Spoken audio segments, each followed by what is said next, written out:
What could make the seven-time world champion storm out of a routine interview? What secret has he been hiding for 18 years? The answer lies in one night in 2007 that changed everything. The bright lights of the Sky Sports studio felt hotter than usual. Lewis Hamilton shifted in his chair, adjusting his crisp white shirt. The makeup artist had done her job well. He looked calm and professional, but inside, something felt wrong. "Ready in 30 seconds," called the floor manager.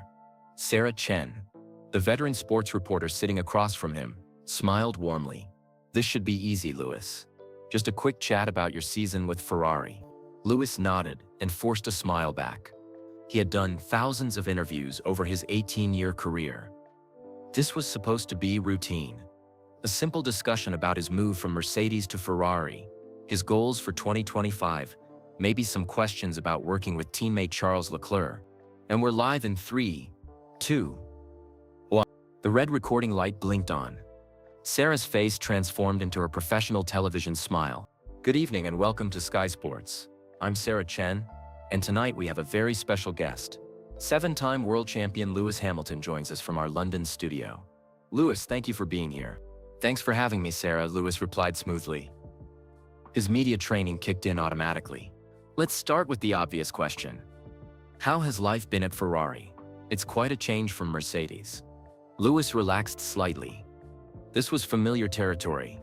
"It's been amazing, honestly. The team has welcomed me with open arms. The passion at Ferrari is incredible. You can feel the history when you walk through Maranello. And Charles Leclerc as a teammate? Charles is fantastic. Very talented, very professional. We work well together. There's no drama, just two drivers pushing each other to be better." Sarah nodded, making notes on her tablet. "Your start to the season has been impressive. 2 wins in the first 3 races. The car is good this year. The engineers have done brilliant work over the winter. We're competitive again, which is what I came to Ferrari to achieve." The interview continued smoothly for several minutes. Lewis felt comfortable, almost bored. These were the same questions he answered at every press conference. He could give these responses in his sleep. Then Sarah's tone changed. She leaned forward slightly, her expression becoming more serious. "Lewis, there's something our viewers really want to know about. It's about your time at McLaren back in..." Lewis felt his stomach drop. Something in Sarah's voice made him instantly alert. His hands, which had been relaxed on the chair's armrests, suddenly gripped tighter. "What specifically?" he asked, trying to keep his voice steady. Sarah pulled out her tablet and swiped to a new page. "We've been doing some research into that season. Your rookie year. The spy scandal." Lewis's mouth went dry. "That was a long time ago, Sarah. I've talked about it many times." "Yes, but there are some details that have never been made public." Sarah's eyes were sharp now, focused like a hunter who had found her prey. "We've discovered some documents from that time. Internal McLaren communications. Meeting schedules." The studio lights suddenly felt blazing hot. Lewis could feel sweat forming under his shirt. "I'm not sure what you're getting at." "There was a meeting, Lewis. July 30th, 2007. The night before Hungarian Grand Prix qualifying. A meeting between you, Ron Dennis, and a man named Jonathan Crawford from McLaren's legal department." Lewis felt the blood drain from his face. How could she possibly know about that? Those records should have been destroyed years ago. "I don't remember every meeting from 18 years ago," he said, but his voice sounded weak even to himself. Sarah consulted her tablet again. "According to our sources, this wasn't just any meeting. This was the meeting where you learned the truth about the Ferrari documents, where you learned that your car, the car you'd been winning races in, was developed using stolen Ferrari technology." "That's not..." Lewis started, then stopped. His heart was pounding so hard he was sure the microphones would pick it up. "The meeting that supposedly never happened," Sarah continued relentlessly. "But we have documentation proving it did happen. We have witness statements." Lewis stood up so fast that his chair rolled backward and hit the wall behind him. The sudden movement startled everyone in the studio. Cameramen looked up from their equipment. The floor manager stepped forward. "This interview is over," Lewis said, his voice shaking with anger and something else, fear. Sarah remained seated, professional but persistent. "But Lewis, don't you think the fans deserve to know the truth? Don't they deserve to know that you've been keeping this secret for 18 years? Lewis ripped off his clip-on microphone and threw it onto the small table between them. The tiny device skittered across the surface and fell to the floor. "I said it's over," he shouted, louder than he had intended. The studio fell completely silent except for the hum of the air conditioning. Lewis could see the shock on everyone's faces. In nearly 2 decades of public life, he had never lost control like this during an interview. Sarah, to her credit, maintained her composure. "Lewis, we just want to understand what really happened that night. What were you told? What did you agree to?" But Lewis was already walking toward the exit. His hands were trembling as he pushed open the heavy studio door. "Lewis!" Sarah called after him. "The fans have a right to know." The door slammed shut behind him.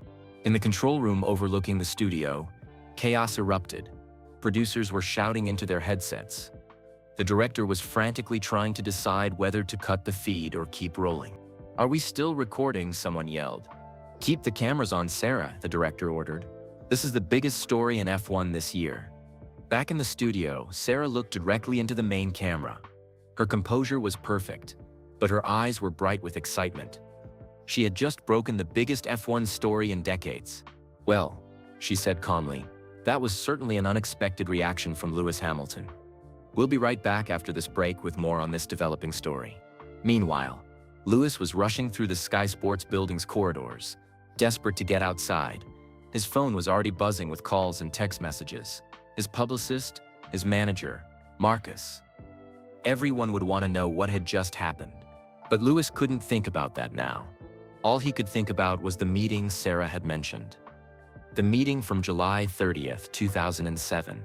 The night that had haunted him for 18 years. How did she know about Jonathan Crawford? How did she know about the documents? Who had talked? As Lewis burst through the building's main doors into the cool London evening air, he realized that the secret he had kept for nearly 2 decades was about to destroy everything he had built. The storm he had been running from since 2007 had finally caught up with him, and there was nowhere left to hide. McLaren Technology Center, Woking. July. The simulator room at McLaren buzzed with quiet energy. 22-year-old Lewis Hamilton sat in the high-tech racing seat, his hands gripping the steering wheel. Sweat beaded on his forehead as he navigated the virtual track. This was his world. Pure speed, perfect focus, no politics. Sector 2. Lewis. "Push harder through the chicane," came the voice of his engineer through the headset. Lewis nodded and attacked the corner sequence again. Outside the simulator pod, engineers watched data streams flow across multiple screens. Numbers, graphs, telemetry. All showing that the rookie was something special. Another half-second improvement. One engineer whispered to another. "He's incredible." Lewis had been at McLaren for 6 months now. But it still felt like a dream. Growing up in Stevenage, watching his dad, Anthony, work extra jobs to pay for karting, Lewis had imagined this moment a million times. Now he was here, driving for one of the greatest teams in Formula One. The simulator session ended, and Lewis climbed out, stretching his arms. His phone showed 3 missed calls from his girlfriend Nicole, but he would call her back later. Right now, he wanted to review the data with his engineers. "Lewis?" He turned to see Marcus Webb approaching. Marcus was 24, originally from South London, and had started as Lewis's personal trainer. But over the past year, he had become much more best friend, confidant, and the one person Lewis trusted completely. "What's up, Marcus?" Marcus looked nervous, which was unusual.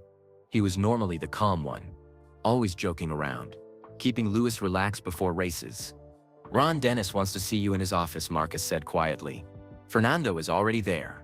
Lewis felt his stomach tighten. Team meetings with both drivers usually meant trouble. In the 6 months since joining McLaren, Lewis had learned that Fernando Alonso was complicated. The 2-time world champion was brilliant, but he didn't like sharing attention. "Any idea what it's about?" Lewis asked, as they walked through the pristine corridors of the McLaren Technology Center. "No clue."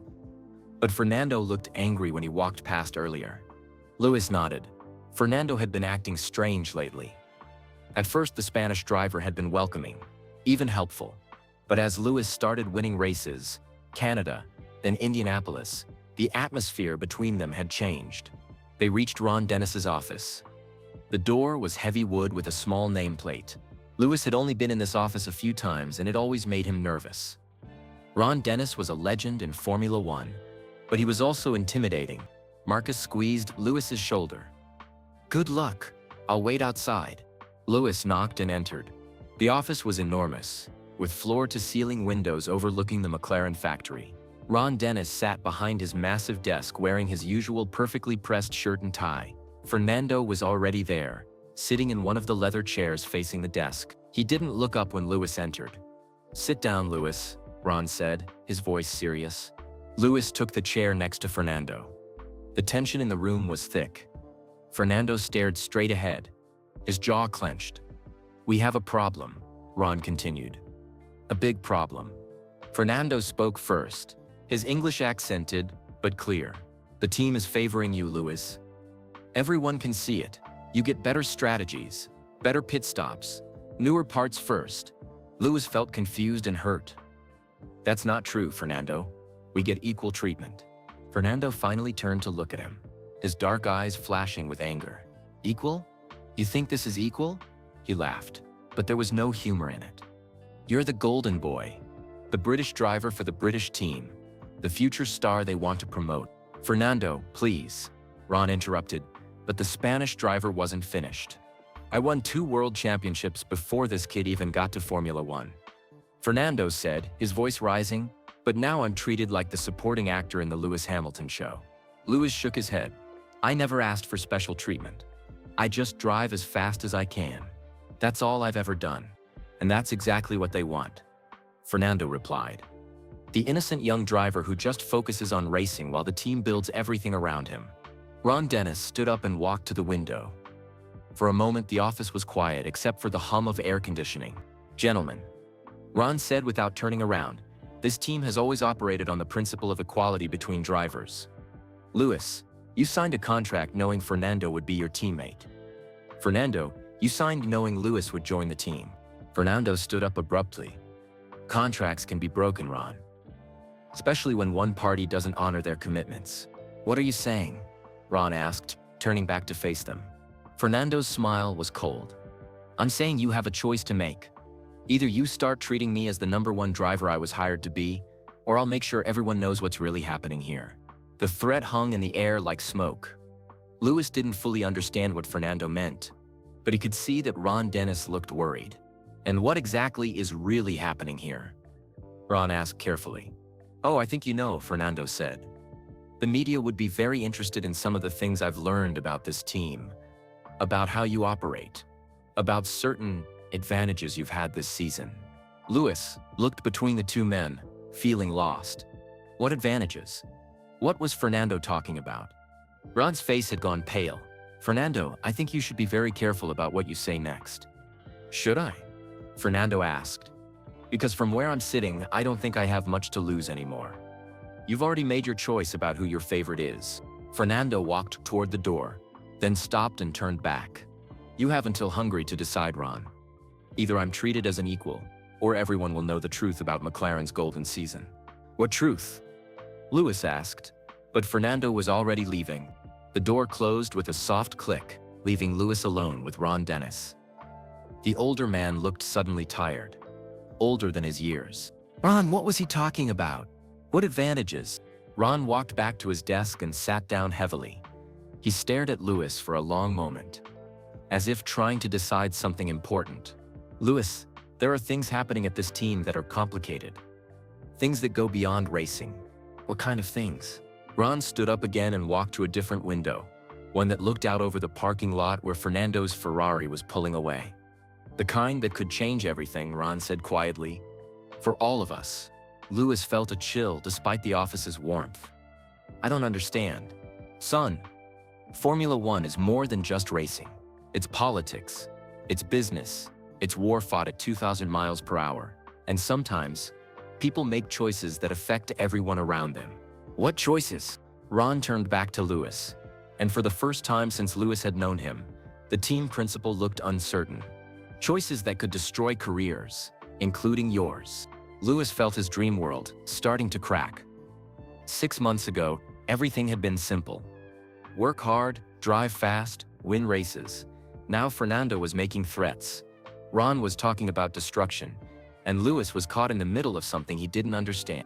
Ron, just tell me what's going on. Whatever it is, we can handle it. The older man walked back to his desk and picked up a photograph. McLaren's 2007 team photo, taken at the beginning of the season. Lewis was in it, smiling, wearing his race suit, looking like the happiest person in the world. I hope so, Lewis, Ron said. Because if this goes wrong, that young man in the photograph might not recognize who you become. Lewis left the office more confused than ever. Marcus was waiting in the hallway, scrolling through his phone. How did it go? Marcus asked. I honestly don't know, Lewis replied.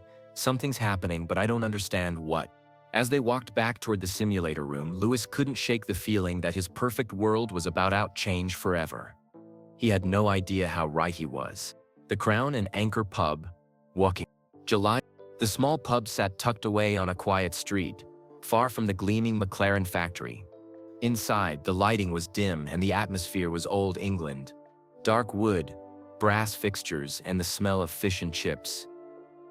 It was the last place anyone would expect to find Formula One secrets being shared. Marcus Webb sat in a corner booth, nursing a pint of bitter. Across from him was Jamie Richardson, a McLaren engineer who worked in the aerodynamics department. Jamie looked nervous, constantly checking over his shoulder. You sure no one followed you? Jamie asked in a whisper. Relax, Marcus said. It's just a pub. People come here all the time. But Jamie couldn't relax. What he was about to tell Marcus would change everything. For the past week, he had been debating whether to speak up. The weight of what he knew was crushing him. Marcus, you need to know something about the team. About Lewis's car. About all of this season. Marcus leaned forward. What are you talking about? Jamie took a long drink, then set his glass down with shaking hands. We're cheating, Marcus. McLaren is cheating. The words hit Marcus like a punch to the stomach. That's impossible. Lewis is winning because he's the best driver. Lewis is brilliant, Jamie agreed quickly. Don't get me wrong, but the car has advantages that it shouldn't have. What kind of advantages? Jamie looked around the pub again, then pulled out a folder from his jacket. Inside were technical drawings and dogdents. These are Ferrari designs, Marcus. Ferrari's 2007 car blueprints. Suspension settings, aerodynamic packages, engine mapping, everything. Marcus stared at the papers. Even though he wasn't an engineer, he could see the Ferrari logos on the documents. Where did these come from? A guy named Mike Coughlin got them from someone at Ferrari, Nigel Stepney, I think his name is. Coughlin brought them to McLaren months ago. And the team used them? Jamie nodded miserably. Not directly copying. But we learned things. We saw what Ferrari was doing and adapted our designs based on their ideas. The front wing changes after Monaco. The new floor after Spain. All inspired by Ferrari technology. Marcus felt sick. Lewis had been so proud of his wins in Canada and Indianapolis. He talked constantly about how the car felt perfect, how everything was clicking. Now Marcus was learning it might all be built on stolen secrets. Does Lewis know? Marcus asked. No way. Lewis just drives. He doesn't get involved in the technical stuff. But Marcus, Jamie leaned closer. This is about to explode. The FIA is starting to ask questions. Ferrari suspects something. How do you know? Because Mike Coughlin got arrested last week. The police found Ferrari documents at his house. It's only a matter of time before they trace everything back to McLaren. Marcus's mind was racing. If this was true, Lewis's entire season could be destroyed. Every victory, every podium, every moment of joy could be taken away. What should I do? Marcus asked. I don't know, Jamie admitted, but Lewis is your friend. Maybe you should warn him. After Jamie left, Marcus sat alone in the pub for another hour. How could he tell Lewis that his dream season might be built on cheating? How could he destroy his best friend's happiness? Meanwhile, in a hotel room in Barcelona, Fernando Alonso was on the phone with his manager Luis Garcia Abad. They were speaking in rapid Spanish, but the conversation was intense. The British boy has no idea what's happening around him, Fernando said, pacing the small hotel room. He drives like an angel, but he's completely innocent about the politics. And you know about the Ferrari documents? Luis asked. Of course I know. I've known for weeks. The question is what to do about it. If McLaren is caught cheating, then we all go down together, Fernando finished. Unless I protect myself first. Fernando had been thinking about this problem constantly. He was a two-time world champion, but his reputation was tied to McLaren now. If the team was caught cheating, people would assume he knew about it. They would assume he was part of the conspiracy. I need guarantees, Luis. If this scandal breaks, I need to be protected. What kind of guarantees? Equal treatment from the team. Equal car setups, equal strategies. If we're gonna be punished for cheating, at least I want a fair chance to compete while it happens. Back in Woking at McLaren headquarters, Ron Dennis was having the worst day of his career. In his office, surrounded by lawyers and team executives, he was learning the full extent of the Ferrari document situation. How many people knew about this? He asked, the head of McLaren's legal team. Too many, came the reply. Mike Coughlin shared the information with several engineers. The aerodynamics team used it for development. The suspension group adapted some of Ferrari's ideas. Ron put his head in his hands. And the drivers? Fernando has been asking questions. He's suspicious about some of the car updates. But Luis appears to know nothing. Good, we need to keep it that way. Ron's phone rang. It was Norbert Haag, the head of Mercedes Motorsport. Mercedes supplied engines to McLaren, making them partners in everything. Ron, we have a big problem, Norbert said in his German accent. The German prosecutors are getting involved in this Ferrari document case. This isn't just about racing rules anymore. This could be industrial espionage. Ron felt his world collapsing. Industrial espionage was a criminal matter. People could go to prison. The McLaren team could be destroyed. What do we do? Ron asked. We prepare for the worst, Norbert replied, and we protect whoever we can. That evening at Lewis's apartment in London, Lewis was cooking dinner when his phone rang. It was his father, Anthony Hamilton. Anthony had sacrificed everything to support Lewis's racing career, working multiple jobs and mortgaging the family home to pay for karting. How are you feeling about Hungary this weekend? Anthony asked. Good, Dad. The car feels strong. I think we can win there too. Son, I'm proud of you. But remember what I always taught you. Racing is just one part of life. Character is what matters most. Lewis smiled. His father always gave him these life lessons. Even now that Lewis was a Formula One driver. I know, Dad, don't worry about me. I'm not worried about you. I'm worried about the people around you. Sometimes in this sport, people make choices that affect everyone else. Lewis felt a strange echo of what Ron Dennis had said earlier. What do you mean? Just remember that your success should come from your talent and hard work. Nothing else. If it comes from anything else, it's not real success. After hanging up, Lewis sat on his couch thinking. First Fernando's threats, then Ron's mysterious warnings, now his father talking about character. Everyone seemed to be speaking in code about something important. Lewis turned on the television news. The sports segment was just starting, and the lead story made his blood run cold. Breaking news in Formula One tonight. McLaren engineer Mike Coughlin has been arrested in connection with alleged theft of Ferrari technical documents. The FIA has announced they will investigate whether any Formula One rules have been broken. Lewis grabbed his phone and called Marcus immediately. Did you see the news? Lewis asked as soon as Marcus answered. Yeah, I saw it, Marcus replied, but his voice sounded strange. Marcus, what's going on? Everyone's acting weird lately. Fernando, Ron, now this thing with Ferrari documents. Do you know something I don't? There was a long pause. Marcus was thinking about his conversation with Jamie Richardson, about the folder of Ferrari blueprints, about everything that could destroy his best friend's career. Lewis, I think we need to talk, but not on the phone. About what? About things that are bigger than racing, things that could change everything. Lewis felt that familiar chill again. Are you scaring me on purpose? No, mate, I'm scared too. An hour later, Marcus arrived at Lewis's apartment. They sat in the living room, the television muted, but still showing Formula One news coverage. Lewis, what I'm about to tell you is gonna hurt. Marcus began. Just tell me. Marcus took a deep breath. Your car, the McLaren, it's been developed using stolen Ferrari technology. The team has been cheating all season. Lewis stared at his best friend, waiting for the punchline. When it didn't come, he started shaking his head. That's not possible. I would know. You wouldn't know, Lewis. They kept it from you on purpose. You just drive the car. You don't design it. Lewis stood up and walked to the window. Outside, London traffic moved normally. People lived their normal lives. But inside this apartment, Lewis's world was crashing down. So everything I've achieved this year is still real, Marcus said firmly. You still drove those races. You still made those overtakes. You still had the courage and skill to win. But the car had help. Lewis turned back to Marcus. And for the first time since they'd been friends, Marcus saw tears in Lewis's eyes. What happens now? I don't know, mate. But whatever happens, we face it together.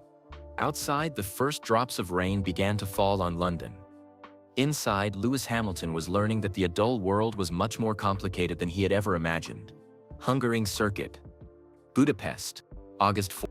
The Hungarian sun beat down mercilessly on the McLaren garage. Lewis Hamilton sat in his car, waiting for qualifying to begin. But nothing felt normal anymore. Since learning about the Ferrari documents 3 days ago, every moment felt different. Every race engineer's instruction made him wonder, was this strategy based on stolen secrets? Radio check, Lewis, came the voice of his race engineer Phil Prue. Yeah, I hear you, Lewis replied, but his voice lacked its usual enthusiasm. Marcus stood nearby, wearing his team headset. He caught Lewis's eye and gave him a thumbs up, trying to look encouraging. But both of them knew that everything had changed since that rainy night in London. The qualifying session began, and Lewis tried to focus on driving. This was still the part that felt real. The speed, the precision, the battle against the clock. Whatever was happening with documents and politics, he could still drive faster than almost anyone in the world. His first qualifying run went well. He was quickest in the first sector, matching the pace in the second sector. But as he approached the final sector, he saw something that made his heart sink. Fernando's silver McLaren was sitting in the pit lane exit, blocking Lewis's path. Fernando's in the way, Lewis radioed to his team. We see it, Lewis, we're talking to them. But Fernando wasn't moving. The Spanish driver sat in his car, deliberately holding up Lewis. Precious seconds ticked by. Seconds Lewis needed for his final qualifying lap. Move! Move! Lewis shouted over the radio. But it was too late. The qualifying session ended. Lewis had lost his chance for pole position because his own teammate had blocked him. He would start tomorrow's race in 4th place, behind Fernando and both Ferrari drivers. In the McLaren garage, chaos erupted. Engineers were shouting, mechanics were throwing their hands up in frustration. Ron Dennis looked like he might explode with anger. Lewis climbed out of his car and walked straight to Fernando, who was calmly removing his helmet. What was that? Lewis demanded. You blocked me on purpose. Fernando looked up with cold eyes. Now you know how it feels to be treated unfairly. We're supposed to be teammates, are we? Fernando asked, standing up. Because for months I've been treated like your supporting actor. Now for once, you get to see what it's like when things don't go your way. Ron Dennis appeared between them, his face red with fury. Fernando, in my office. Now, as Fernando walked away, Lewis felt something break inside him. This wasn't just about racing anymore. This was personal. This was war. Later that evening, in Fernando's hotel room, Fernando Alonso sat on his bed, his phone in his hand. He had been thinking about this call all day. After what happened in qualifying, he knew McLaren would punish him. Ron Dennis had already told him that his car would carry more fuel for tomorrow's race, a penalty that would ruin his chances of winning. But Fernando had one card left to play, a nuclear option. He dialed a number he had memorized but never called before. Hello, this is Max Mosley's office, came a proper English voice. Max Mosley was the president of the FIA, the organization that governed Formula One. He was the most powerful man in the sport. This is Fernando Alonso. I need to speak with Mr. Mosley urgently. It's about McLaren and some documents they shouldn't have. There was a pause. Please hold, Mr. Alonso. 5 minutes later, Max Mosley himself came on the line. Fernando, this is unexpected. What can I do for you? Fernando took a deep breath. What he was about to say would change Formula One forever. Mr. Mosley, I have information about McLaren that I think you need to know. Information about Ferrari technical documents and how they've been used to develop our cars this season. The next morning, race day, Lewis woke up feeling strange. He had barely slept, thinking about Fernando's betrayal and the spy scandal. But today was race day, and race day was still sacred to him. Whatever was happening off the track, he could still control what happened on it. In the McLaren garage, the atmosphere was tense. Fernando had arrived late and was barely speaking to anyone. Ron Dennis looked like he had aged 10 years overnight. The mechanics went about their work, but everyone could feel that something bad was coming. "Lewis, how are you feeling?" Marcus asked as Lewis got ready for the driver's briefing. "Angry," Lewis replied honestly. "I'm really angry." "Good. Use that. Channel it into your driving." The driver's briefing was awkward. Lewis sat as far from Fernando as possible. When the FIA officials went through the usual safety procedures, Lewis noticed that Fernando kept checking his phone and smiling slightly. That smile worried Lewis more than anything else that had happened. Race time. 2:00 p.m. local time. The Hungarian Grand Prix began under blazing sunshine. Lewis had a good start and immediately began attacking the cars ahead of him. Whatever advantages his car might have from stolen documents, he was determined to earn this victory with pure driving skill. By lap 10, he had passed both Ferrari drivers and was chasing Fernando for the lead. The two McLaren cars were clearly the fastest on track, but Lewis was faster than his teammate. On lap 15, Lewis made his move. He pulled alongside Fernando on the main straight, and the two McLaren drivers raced wheel to wheel at 80 miles per hour. Lewis got ahead, and the Hungarian crowd cheered. For the next 40 laps, Lewis drove like a man possessed. Every corner was perfect. Every overtake was decisive. He won the race by over 20 seconds, a dominant performance that reminded everyone why he was considered special. As Lewis crossed the finish line, he felt a moment of pure joy. This victory felt clean. Whatever had happened with documents and politics, this race was won with talent and determination. But his celebration was short-lived. In the McLaren motorhome, 30 minutes after the race, Lewis was still in his race suit holding his winner's trophy when Ron Dennis pulled him aside. "Lewis, we need to talk." Privately. They went into a small office at the back of the motorhome. Ron closed the door and turned to face Lewis with a grave expression. "I just received a phone call that changes everything," Ron said. "What kind of phone call?" "The FIA wants to see all our technical documents. Everything. They're coming to the factory tomorrow morning with investigators." Lewis felt his stomach drop. Because of the Ferrari documents. Because Fernando called Max Mosley last night and told him everything he knows about our technical programs. The trophy suddenly felt heavy in Lewis's hands. Fernando did what? He made a deal to save himself. He gave the FIA information about our development process, about the Ferrari documents, about how we've been operating this season. Lewis sat down heavily in a chair. "So what happens now?" Ron walked to the small window overlooking the paddock. Outside, fans were celebrating, drivers were giving interviews, life was continuing normally. But inside this room, Lewis's world was ending. "Now we face the biggest investigation in Formula One history," Ron said. "And depending on what they find, we could lose everything.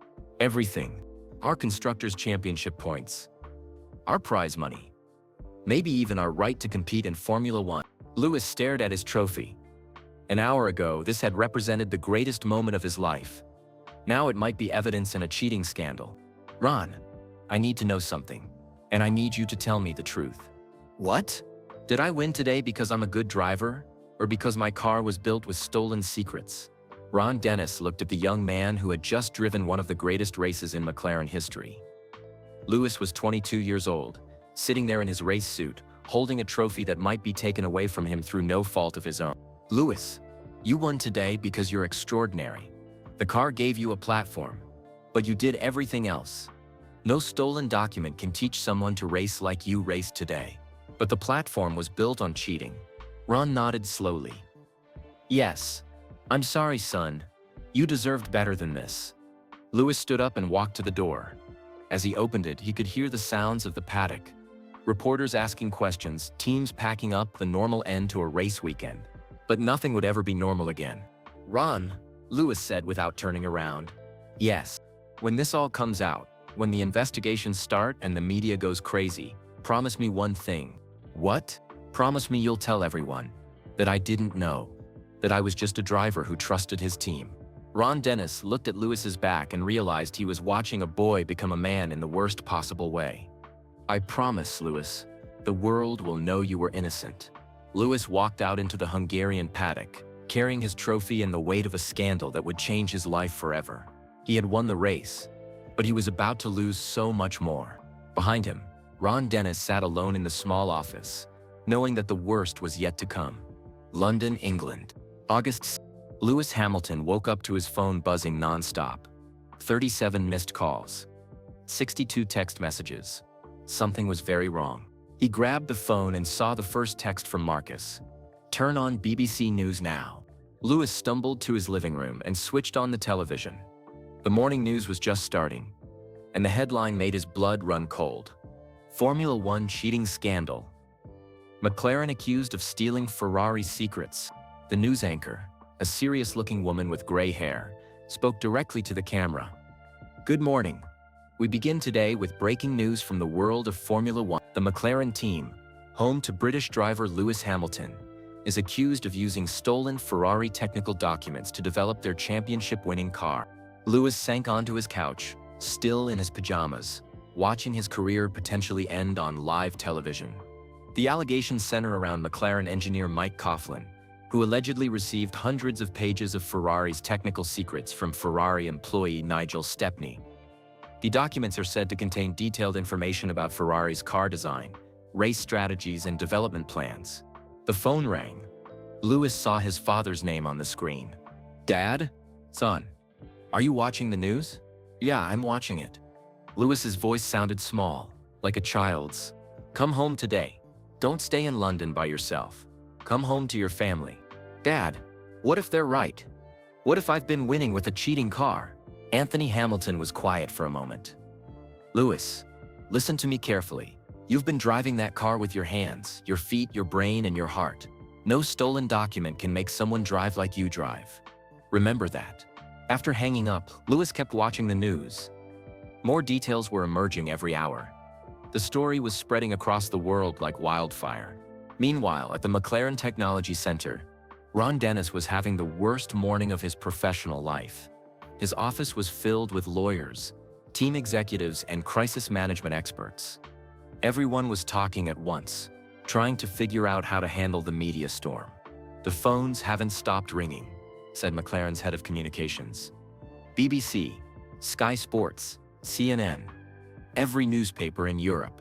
Everyone wants a statement. What do we tell them? Asked one of the lawyers. Ron looked exhausted.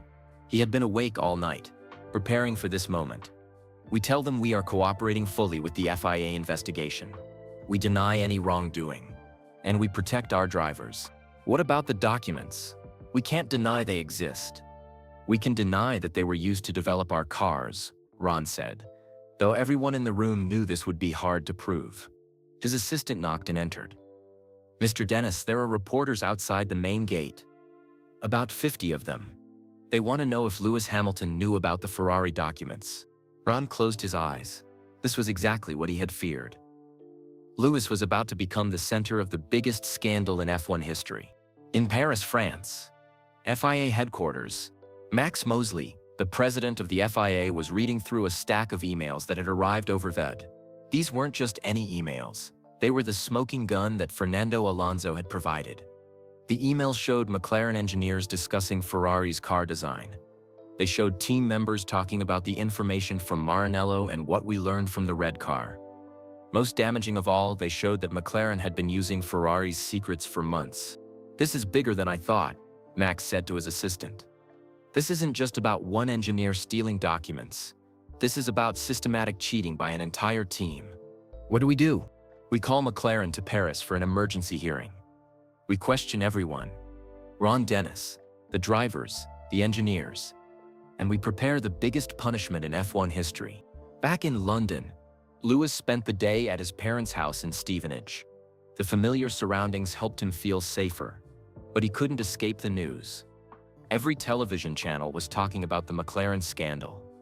Every radio station was discussing whether Lewis Hamilton was innocent or guilty. His mother, Carmen, made him his favorite lunch, chicken and rice. But Lewis barely ate. The reporters keep calling. Carmen said, "I told them you're not available for comment." What are they asking? They want to know if you knew about the cheating. They want to know if you feel guilty about winning races with a car built on stolen secrets. Lewis put down his fork. Mom, I don't know what to feel. 3 days ago, I thought I was living my dream. Now I don't know if any of it was real. That afternoon, Marcus arrived with more bad news. He had been at the McLaren factory all morning, and the situation was getting worse. The FIA is calling Ron Yu and Fernando to Paris next week, Marcus told Lewis. It's going to be like a trial. They're going to ask you questions under oath. What kind of questions? Everything. What you knew, when you knew it. Whether you ever saw Ferrari documents, whether your car felt different after certain updates. Lewis felt panic rising in his chest. Marcus, what if they don't believe me? What if they think I'm lying? Then we make sure you tell the truth so clearly that no one can doubt you. That evening at Fernando Alonso's hotel in Spain, Fernando was watching Spanish television coverage of the scandal. The news anchor was speaking in rapid Spanish, but the images were the same ones being shown around the world. McLaren cars, Ferrari logos, and photos of Lewis, looking confused and worried. His phone rang. It was his manager, Luis Garcia Abad. "Fernando, the media is calling you a whistleblower. They're saying you saved F1 from McLaren's cheating. And what do you think?" Fernando asked. "I think you protected yourself. But I also think you might have destroyed that boy's career in the process." Fernando looked at a photograph on his hotel room desk, a picture from the beginning of the season showing him and Lewis shaking hands at the first race in Australia. They had both been smiling then, both excited about the year ahead. "The boy is innocent, Luis. He really didn't know about the documents." "Then why did you do this?" Fernando was quiet for a long moment. "Because I was angry. Because I felt betrayed by the team. Because I wanted to hurt them. And he was part of them. And now I realize that sometimes when you try to hurt your enemies, you end up hurting innocent people too." The next day, at McLaren, the FIA investigators arrived at the McLaren Technology Center like a military operation. 20 officials, carrying boxes and laptops, ready to examine every document, every email, every piece of evidence. Ron Dennis met them at the main entrance, flanked by lawyers. "Gentlemen, welcome to McLaren. We are prepared to cooperate fully with your investigation." The lead investigator, a stern-faced man named David Ward, looked around the impressive facility. "Mr. Dennis, we will need access to all technical documents from January 2007 onwards. We will need to interview all senior engineers, and we will need to examine the cars themselves. Of course, anything you need. We will also need to speak with your drivers, particularly Mr. Hamilton." Ron felt his stomach clench. "Lewis is available whenever you need him. But I want to make it clear that he had no knowledge of any Ferrari documents." David Ward smiled coldly. "Mr. Dennis, that's exactly what we intend to find out." That same afternoon, Lewis was driving back to London when his phone rang. It was Ron Dennis. "Lewis, I need you to come to the factory tomorrow. The FIA investigators want to speak with you." "What should I tell them?" "The truth. Just tell them exactly what you know and when you knew it." "Ron, I'm scared. What if they don't believe me?" "Lewis, listen to me carefully. You are the most honest person I know. Your integrity is going to save you in this situation. Just be yourself, tell the truth, and trust that the right thing will happen." But as Lewis hung up the phone, he realized that he wasn't sure what the truth was anymore. He hadn't known about the Ferrari documents initially, but he had been driving a car that was developed using stolen secrets. Was he innocent or guilty? Was he a victim or an accomplice? That night, Lewis couldn't sleep.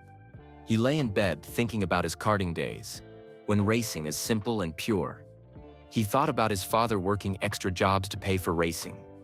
He thought about all the dreams and sacrifices that had brought him to Formula One, and he wondered if all of it was about to disappear because of secrets he had never known existed. Outside his London apartment, photographers were camped out, waiting for a glimpse of the young driver at the center of the biggest scandal in motorsport history. Flashbulbs went off every time someone entered or left the building. Lewis Hamilton, the 22-year-old who had started the season as F1's golden boy, was now the most famous racing driver in the world for all the wrong reasons. The boy who had just wanted to drive fast was about to learn that in Formula One, sometimes talent isn't enough to save you from other people's mistakes. And tomorrow, he would have to walk into a room full of investigators and convince them that he was telling the truth about secrets he wished he had never learned existed. FIA headquarters, Paris, September. The hearing room felt like a courtroom. Long tables, serious-faced officials, and the weight of Formula One history pressing down on everyone present. Lewis Hamilton sat between two McLaren lawyers, wearing his best suit, trying to look confident, but inside, his heart was racing. Across the room sat the FIA's World Motorsport Council, 15 men and women who would decide McLaren's fate. At the head table was Max Mosley, the FIA president, looking like a judge about to deliver a verdict. "Mr. Hamilton," Max Mosley began, his voice echoing in the quiet room. "Thank you for coming to Paris today." "Thank you, sir," Lewis replied, his voice steadier than he felt. "I want to ask you directly, did you have any knowledge of Ferrari technical information being used in the development of your McLaren car?" Lewis looked straight at Max Mosley. This was the moment that would define his entire career. "No, sir. I had no idea. I only found out about the Ferrari documents when I saw it on the news, just like everyone else." "And you never saw any Ferrari documents yourself?" "Never." "Did you notice any unusual improvements to your car during the season?" Lewis thought carefully. The car got better throughout the year, but that's normal in Formula One. Teams always develop their cars during the season. Max Mosley made notes on his papers. "Did anyone at McLaren ever discuss Ferrari's technical secrets with you?" "No, sir. I focus on driving. I leave the technical stuff to the engineers." For 2 hours the questions continued. Lewis answered each one honestly, but he could see doubt in some of the officials' faces. How could a driver not know what was happening with his own car? When Lewis was finally dismissed, he felt drained. Walking out of the hearing room, he passed Fernando in the hallway. Their eyes met for a moment, but neither spoke. 3 hours later, the verdict. Max Mosley stood to address the packed room. Journalists from around the world were present, cameras rolling, everyone waiting for the biggest decision in F1 history. "The World Motorsport Council has reached its decision regarding McLaren International Limited," Max began. Lewis held his breath. "We find that McLaren did indeed possess and use Ferrari confidential technical information. This constitutes a serious breach of the sporting regulations." Lewis felt sick. Therefore, McLaren is excluded from the 2007 Constructors' Championship. They will receive 0 points and forfeit all prize money, approximately $100 million. Gasps filled the room. It was the biggest penalty in F1 history. However, Max continued, "We find no evidence that the drivers, Lewis Hamilton and Fernando Alonso, had any knowledge of this information. Their individual championship points remain intact." Lewis almost collapsed with relief. He could still fight for the Drivers' Championship, but the victory felt hollow. His team had been destroyed. Back in England, McLaren Technology Center, the McLaren factory felt like a funeral home. Engineers walked around in shock. Mechanics stared at their tools, wondering if they still had jobs. Ron Dennis called an emergency meeting for all staff. "I know today has been difficult," Ron told the assembled crowd, "but we are still here. We still have 2 drivers fighting for the World Championship. We will survive this." But privately, Ron knew the damage was catastrophic. The $100 million fine was just the beginning. Sponsors were already asking questions. Mercedes was reconsidering their partnership. The team's reputation was in ruins. Marcus found Lewis sitting alone in the driver's room, staring at his helmet. "How are you feeling?" Marcus asked. "Empty," Lewis replied. "I can still win the championship, but it doesn't feel like winning anymore." "Why not?" "Because everyone will always wonder if I only got close because of cheating. Even if I win, there will always be an asterisk next to my name." At Ferrari headquarters in Italy, Jean Todt, Ferrari's team principal, was watching the news coverage with satisfaction. "Justice has been served," he told his driver Felipe Massa. "McLaren thought they could steal from us and get away with it." But Felipe looked troubled. "What about Lewis? He seems like a good kid. Did he deserve this?" Jean considered the question. "No, he didn't deserve it. But sometimes innocent people get hurt when others make bad choices. That's life."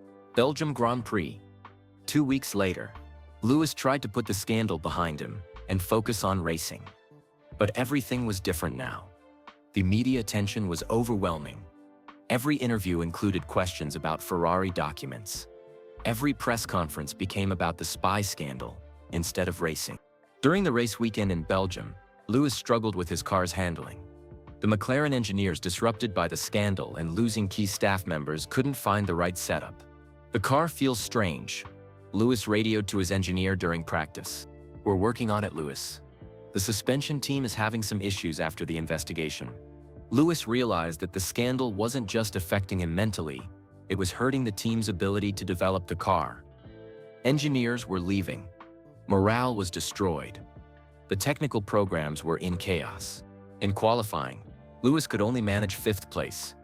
During the race, he made an uncharacteristic mistake in wet conditions and crashed into the barriers. Sitting in the medical center afterward, Lewis felt the championship slipping away.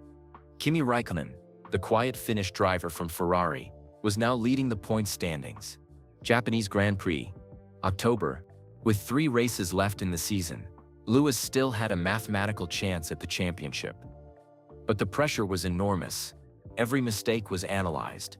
Every poor result was blamed on the scandal's aftermath. The night before the Japanese Grand Prix, Lewis called his father from his hotel room in Suzuka. "Dad, I don't know if I can handle this anymore." Lewis admitted, "The whole world is watching me, judging me. Half the people think I'm a cheater, and the other half think I'm just naive." "Son, do you remember when you were 8 years old and you crashed in your first karting race?" Anthony asked. "Yeah. You came to me crying, saying you weren't good enough. And what did I tell you?" Lewis smiled slightly. "You said that champions aren't made by never falling down. They're made by getting back up every time they fall." "That's right. This is your falling down moment, Lewis. The question is, are you going to get back up?" The Japanese Grand Prix was a disaster. Lewis's car had mechanical problems, and he finished far down the field. Kimi Raikkonen won the race and extended his championship lead. In the McLaren garage afterward, the mood was funeral-like. Engineers packed up equipment with dejected faces. The dream season had become a nightmare. Marcus found Lewis sitting alone in his driver's room, still in his race suit. "It's over, isn't it?" Lewis said quietly. "The championship? Maybe. But your career isn't over. You're 22 years old, Lewis. You'll have plenty more chances." "Will I?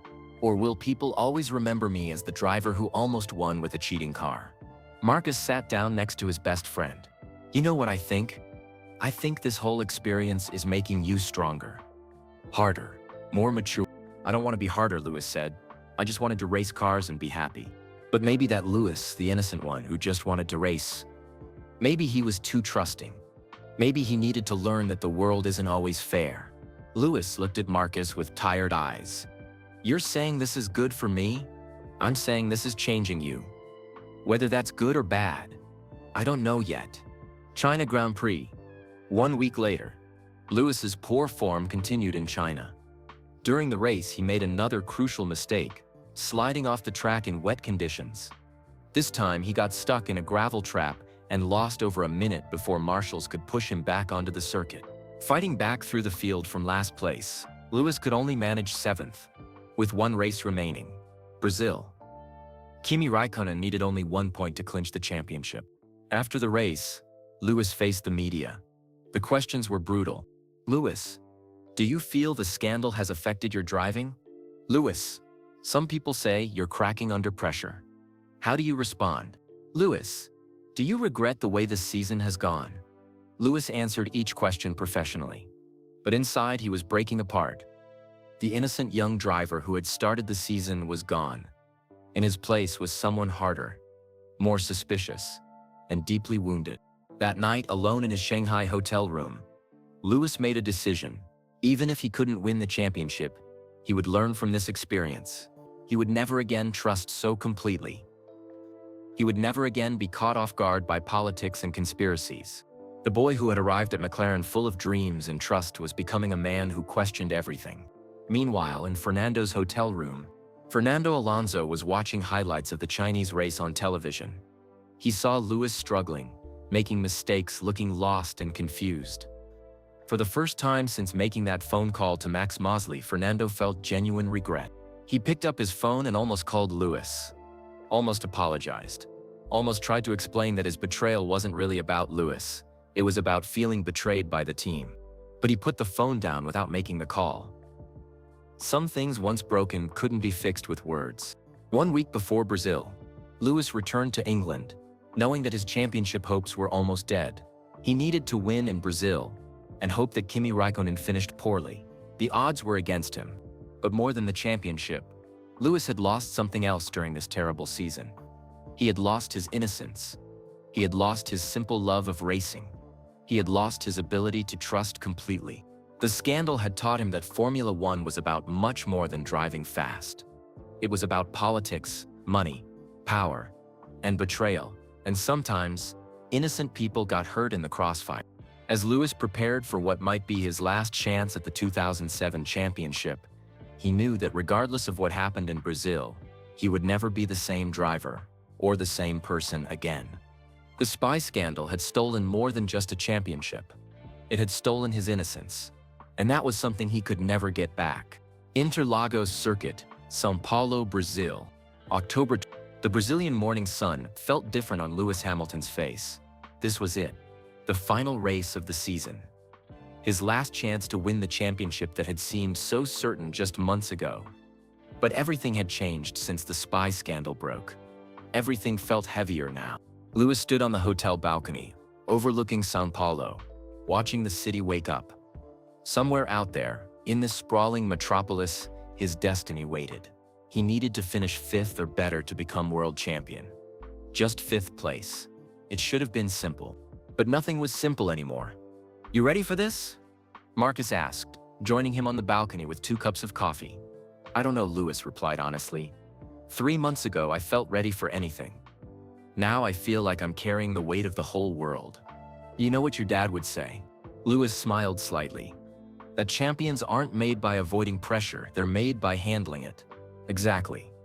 And you're still the same driver who won in Canada, Indianapolis, and Hungary. The scandal doesn't change how fast you can drive.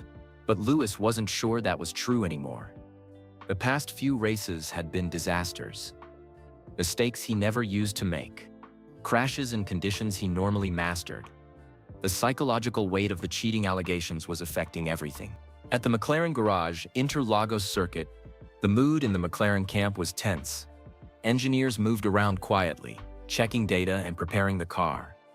Everyone knew this was more than just another race. It was about salvaging something from the wreckage of their season. Ron Dennis stood with the chief engineer studying weather reports. "What's the forecast looking like?" 50% chance of rain this afternoon. If it rains, anything can happen. Rain. Lewis was usually brilliant in wet conditions, but lately even his strengths had become weaknesses. The confidence that made him fearless in the rain had been shaken by months of scandal and pressure. Phil Prue, Lewis's race engineer, was reviewing strategy notes when Lewis arrived at the garage. "Morning, Lewis. How are you feeling?" "Nervous," Lewis admitted. "Really nervous." Phil looked surprised. In all the races they'd worked together, Lewis had never admitted to being nervous before a race. "That's normal. It's a big day." "No, this is different. I feel like I'm not the same driver I was at the start of the year." Phil studied Lewis's face. The young man looked older somehow. The innocent enthusiasm that had made him so special was gone, replaced by something harder and more cautious. "Lewis, the speed is still there. The talent hasn't gone anywhere. You just need to trust yourself again." Qualifying session. Saturday afternoon.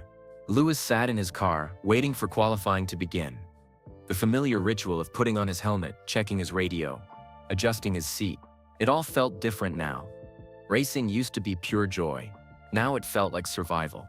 "Radio check, Lewis," came Phil's voice. "Yeah, I hear you," Lewis replied, but his voice lacked its usual confidence. The qualifying session began disastrously. Lewis's car felt unstable through the corners. The setup was wrong, and the McLaren engineers, still disrupted by the scandal aftermath, couldn't find the right adjustments quickly enough. "The rear's sliding everywhere," Lewis radioed. "I can't get any grip." "Copy that. We're looking at the data." But there was no time to fix the problems. When qualifying ended, Lewis was in 4th place. Not terrible, but not where he needed to be for his championship fight. Worse, Kimi Raikkonen was on pole position, perfectly placed to clinch the title. In the garage afterward, Lewis sat in his car longer than usual, not wanting to get out and face the disappointed faces of his team. That night in Lewis's hotel room, Lewis couldn't sleep. He paced around his room, thinking about everything that had led to this moment. The spy scandal, Fernando's betrayal, the pressure, the mistakes, all of it had brought him to this one race to save his championship hopes. His phone rang. It was his father. "How are you holding up, son?" "I'm scared, Dad," Lewis admitted. "What if I mess this up tomorrow? What if all of this was for nothing?" Anthony Hamilton was quiet for a moment. "Lewis, let me ask you something. If you could go back to the beginning of this season, knowing everything that would happen, the scandal, the pressure, the heartbreak, would you choose to go through it again?" Lewis thought about it. I don't know, maybe not. "Well, I would choose it for you. Because this year has taught you things that winning easily never could have. It's taught you about resilience, about character, about who you really are when everything goes wrong. But what if I lose tomorrow? Then you lose having learned that you can survive anything. And that knowledge will make you stronger for the rest of your career." After hanging up, Lewis felt slightly better, but he still couldn't sleep. Race day morning, the Interlagos paddock buzzed with nervous energy. This was it, the season finale that would determine everything. Lewis arrived early, hoping to find some quiet time before the chaos began. In the McLaren garage, he sat with Marcus, both of them staring at the car that would decide Lewis's fate. "Whatever happens today," Marcus said, "I want you to know that this season has been incredible. Watching you handle all this pressure, seeing how you've grown up, I'm proud of you, mate. Even if I lose, especially if you lose with dignity." Lewis nodded. The boy who had started the season would have been devastated by that thought. But the man he was becoming understood that there were more important things than winning. Race start 2:00 p.m. local time. The Brazilian crowd was massive. Over 100,000 people packed into the grandstands. As the drivers walked to their cars for the formation lap, Lewis could feel the energy and excitement, but he also felt the weight of expectation. The formation lap felt like slow motion. Lewis checked his controls, tested his brakes, tried to get into the racing mindset that had served him so well all season. But something felt different. The confidence wasn't quite there. "Okay, Lewis. Remember the strategy." Phil's voice came over the radio. "We need to be smart today. Don't take unnecessary risks early on." "Understood," Lewis replied. The 5 red lights appeared on the starting gantry. Lewis's heart was pounding. This was it, the moment that would define his rookie season. Lights out. Lewis got a decent start, but not a great one. He held 4th place through the first corner but couldn't make up any positions. Worse, Kimi Raikkonen at the front was driving perfectly, already building a lead. By lap 10, Lewis knew he was in trouble. The car felt heavy and unresponsive. The setup that had been wrong in qualifying was even worse in race conditions. "The car's not working, Phil," Lewis said over the radio. "I can't get any speed through the corners." "Stay calm, Lewis. The race is long. We'll have opportunities." But Lewis could feel his championship slipping away with every lap. He was running 4th, which would be enough for the title, but barely. And the car wasn't getting better. Then, on lap 20, it started to rain. Lewis had always been brilliant in wet conditions. This should have been his moment to shine, his chance to show the world that natural talent could overcome any obstacle. Instead, it became his nightmare. On lap 25, approaching turn 6, Lewis hit a patch of standing water. The car snapped sideways, and before he could react, he was sliding off the track backwards into a gravel trap. For a terrifying moment, Lewis thought his race was over. The car was stuck, wheels spinning uselessly in the gravel. His championship dream was dying in a Brazilian gravel trap. "I'm stuck. I'm stuck." Lewis radioed frantically. "Stay calm, Lewis. The marshals are coming." It took 3 agonizing minutes for the marshals to push Lewis's car back onto the track. 3 minutes that felt like 3 hours. When he finally rejoined the race, he was in last place, over a minute behind the leaders. "Gap to 5th place?" Lewis asked desperately. 57 seconds, Phil replied. "It's not over, Lewis. Keep pushing." Lewis drove like a man possessed for the next 40 laps. He passed car after car, fighting through the field with a determination born of desperation. The rain helped. Other drivers made mistakes while Lewis found his rhythm in the wet conditions. But it wasn't enough. With 10 laps to go, Lewis was in 7th place. He needed 2 more positions to win the championship, but the drivers ahead of him were on different strategies and difficult to pass. Current gap to 5th? Lewis asked. 15 seconds. But they're not coming back fast enough. Lewis pushed harder, taking risks he normally wouldn't take. On lap 65, he made a brilliant overtake to move into 6th. 1 more position needed, but time was running out. The final laps.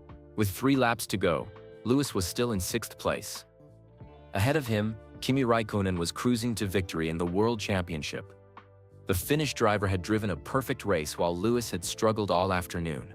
"Come on, Lewis," Phil encouraged over the radio. "Keep pushing." But Lewis knew it was over. Even if he passed the car ahead, it wouldn't be enough. Kimi would be world champion, and Lewis's incredible rookie season would end in heartbreak. The checkered flag fell. Kimi Raikkonen won the race and the championship by 1 point. Lewis finished 7th, 2 positions short of his dream. After the race, Lewis sat in his car for several minutes after crossing the finish line, not wanting to get out and face the reality of what had just happened. The championship he had led for most of the season was gone. The fairy tale ending wasn't going to happen. When he finally climbed out, the first person waiting for him was Marcus. His best friend didn't say anything, he just gave Lewis a long hug. "I'm proud of you," Marcus whispered. Lewis couldn't speak. The disappointment was overwhelming. Not just the lost championship, but everything that had led to this moment. The scandal, the pressure, the realization that the adult world was so much more complicated than he had ever imagined. In the media interviews afterward, Lewis was professional and gracious. He congratulated Kimi, thanked his team, and promised to come back stronger next year. But inside, he was broken. That night, in his hotel room, Lewis sat alone, staring at his phone. It was full of messages from friends, family, and fans telling him how proud they were, how he'd have another chance, how this was just the beginning. But Lewis knew better. This wasn't just about losing a championship. This was about losing something much more precious: his innocence, his pure love of racing, his ability to trust completely. The boy who had arrived at McLaren in January 2007 was gone forever. In his place was someone harder, more suspicious, and deeply scarred by his first taste of Formula One politics. Lewis Hamilton would indeed come back stronger. He would win championships and become one of the greatest drivers in history. But he would never again race with the pure joy and innocent trust he had shown in those first few months of The spy scandal had stolen more than a championship. It had stolen the part of him that believed the world was fair and that talent alone was enough to succeed. That loss would stay with him forever. São Paulo, Brazil. 1 year later, November, Lewis Hamilton stood on the top step of the podium at Interlagos, holding the trophy that had escaped him exactly 1 year ago. He was the 2008 Formula One world champion. The Brazilian crowd cheered, the British anthem played, and champagne sprayed everywhere. But the joy felt different from what he had imagined as a child. 12 months ago, Lewis would have been jumping up and down, crying with happiness, overwhelmed by pure emotion. Now at 23, he smiled and waved to the crowd, but inside he felt empty, satisfied, but not euphoric, vindicated, but not innocent. The spy scandal of 2007 had changed him forever. Marcus stood below the podium, applauding and smiling. But he could see it too. Lewis had won the championship he deserved, but something was missing. The pure joy was gone. After the ceremony, in the McLaren motorhome, Lewis sat quietly with his championship trophy. Team members celebrated around him, but he seemed distant, thoughtful. Ron Dennis approached him. "How does it feel to be world champion?" Lewis looked up at the man who had helped destroy his innocence the year before. Their relationship would never be the same after the Ferrari document scandal. "It feels like justice," Lewis replied carefully. "But not like joy." Ron understood. The events of 2007 had scarred everyone involved. "Lewis, I know this year's championship doesn't erase what happened last year." "No, it doesn't," Lewis interrupted. "But it proves something important. What's that? That I can win without stolen secrets. That my talent is real. London, England, December. Back home, Lewis tried to enjoy his championship celebration. The Queen honored him with an MBE. The media called him a hero. Fans cheered his name everywhere he went. But privately, Lewis found himself studying people more carefully. Every smile made him wonder what the person really wanted. Every congratulation made him question the person's true motives. Marcus noticed the change during a quiet dinner at Lewis's favorite restaurant. "You don't trust anyone anymore, do you?" Marcus asked. Lewis looked up from his food. "Should I? Last year taught me that people will betray you for their own gain, that teams will lie to you, that even teammates will destroy you to save themselves. Not everyone is like Fernando. Not everyone is like Ron Dennis. How do I know? How do I tell the difference between real friends and people who just want something from me?" Marcus reached across the table and touched Lewis's arm. "You trust the people who were there before you were famous. The people who knew you when you had nothing to gain them." Lewis smiled slightly. "Like you, like me, like your parents, like the friends who knew you when you were just a kid with a go-kart." 2009 season. Lewis's second championship defense was difficult. The McLaren car wasn't competitive and Lewis struggled to win races. But more than the poor results, what troubled people close to him was how he handled relationships with new people. During a test session at Barcelona, a young McLaren engineer named David Chen tried to build rapport with Lewis. David was enthusiastic, smart, and genuinely wanted to help Lewis go faster. "Lewis, I've been studying your driving data," David said excitedly. "I think I can help you find 2/10 in Sector 2. Lewis looked at David with suspicious eyes. "Why do you want to help me?" David seemed confused. "Because that's my job, and because you're an incredible driver. What do you really want? A promotion? Recognition? A job with another team?" David looked hurt. "I just want to do good work. I want to help you win races." Later, Marcus pulled Lewis aside. "You were harsh with that kid. Was I? Or was I being realistic? How do I know he's not gathering information to sell to other teams? How do I know he's not trying to build a relationship so he can betray me later?" Marcus realized that 207 had damaged Lewis more deeply than anyone understood. The young man who used to trust everyone now trusted almost no one. 2000. Lewis's performances became inconsistent. Some races he was brilliant, but others he seemed distracted, overthinking everything. The media called it psychological issues but didn't understand the real cause. The problem wasn't that Lewis had lost his speed, it was that he could no longer race with pure instinct. Every strategic decision made him wonder if he was being manipulated. Every team order made him question whether he was being favored or sabotaged. During the 2011 season, Lewis had several confrontations with team management about race strategy. In Turkey, he ignored team orders and fought his teammate Jenson Button for position. "Lewis, let Jenson pass. He's on a different strategy," came the radio message. "How do I know this isn't about politics?" Lewis replied over the radio. "Lewis, this is about race strategy, nothing else. That's what you said in 2007 too." The radio exchange was broadcast to millions of viewers. People didn't understand what Lewis meant about 207, but those close to him knew he was still carrying the trauma of the spy scandal. 2012. The decision. After 5 years at McLaren, Lewis made a decision that shocked the Formula One world. He was leaving McLaren to join Mercedes, a team that wasn't winning races and hadn't won a championship since the 90s. Why Mercedes? Reporters asked at the press conference announcing his move. Lewis gave diplomatic answers about new challenges and fresh opportunities. But privately, he told Marcus the real reason. "I can't stay at McLaren anymore," Lewis said. "Every day I'm there, I remember 207. I remember Ron Dennis telling me things weren't what they seemed. I remember being lied to about the Ferrari documents. I can't trust them anymore. But Mercedes isn't winning races. Maybe not now, but at least they haven't betrayed me yet." Marcus understood.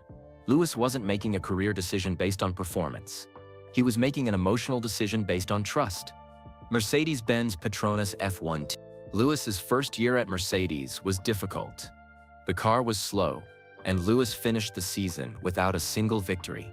The media questioned his decision to leave McLaren. But Lewis found something at Mercedes that he hadn't felt since 2007. He felt like he could trust his team. Toto Wolff, the Mercedes team principal, was direct and honest with Lewis. "We're not fast enough yet," Toto admitted, "but we're building something special. I promise you, we'll be competitive soon." Lewis appreciated the honesty. When? 2014. The regulations are changing. We've been preparing for years. For the first time since the spy scandal, Lewis felt like a team principal was telling him the complete truth. Niki Lauda, the Mercedes non-executive chairman and three-time world champion, became a mentor to Lewis. Niki had survived his own trauma, a near-fatal crash in 1976, and understood how difficult experiences could change a person. "You're different from other drivers," Niki told Lewis during a test session. "Harder, more suspicious. Is that bad? Not necessarily. But don't let the past prevent you from trusting good people in the future." 2014 redemption. Toto Wolff's promise came true. Mercedes built the most dominant car in F1 history for 2014. Lewis was suddenly winning races again, fighting for championships, dominating the sport. But even in victory, those close to him could see the changes from 2007. Lewis celebrated wins with satisfaction rather than pure joy.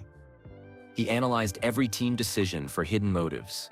He kept his circle of trust very small. During the 2014 season, Lewis won his second championship, this time with Mercedes. But his victory speech was notably different from other champions. "This championship means everything to me," Lewis said. "Not just because of the victory, but because it proves that you can come back from betrayal. You can rebuild trust.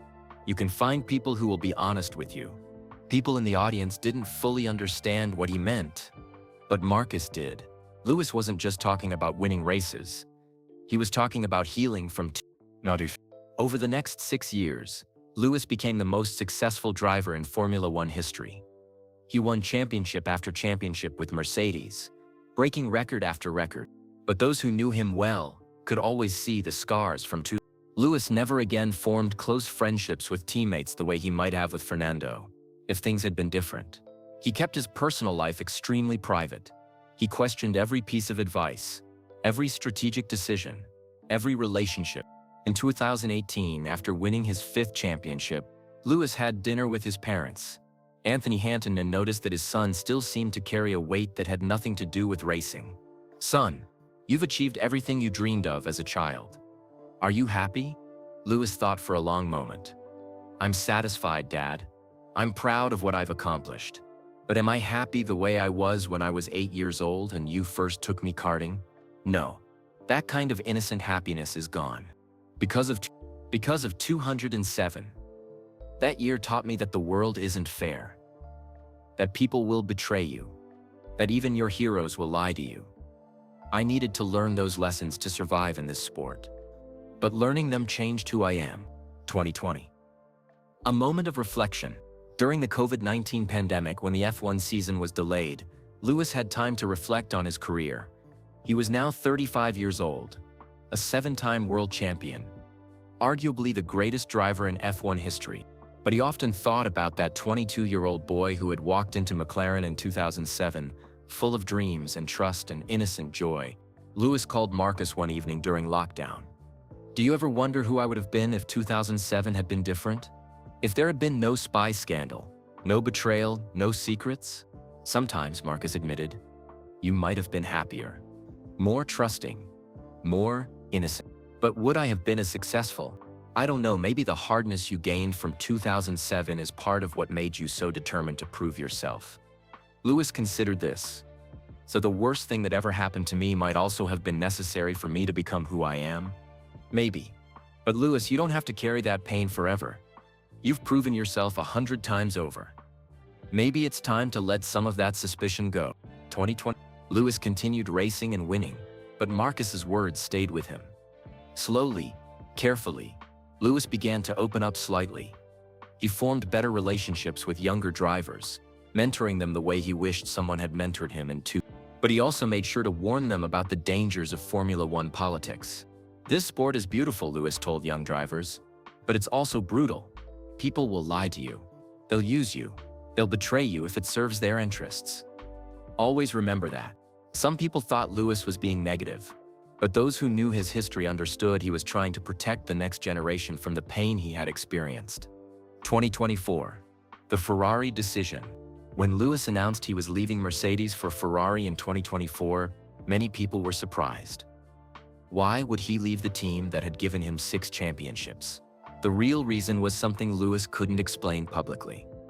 He needed to prove to himself that he could succeed with Ferrari, the team that had been McLaren's enemy in 2007.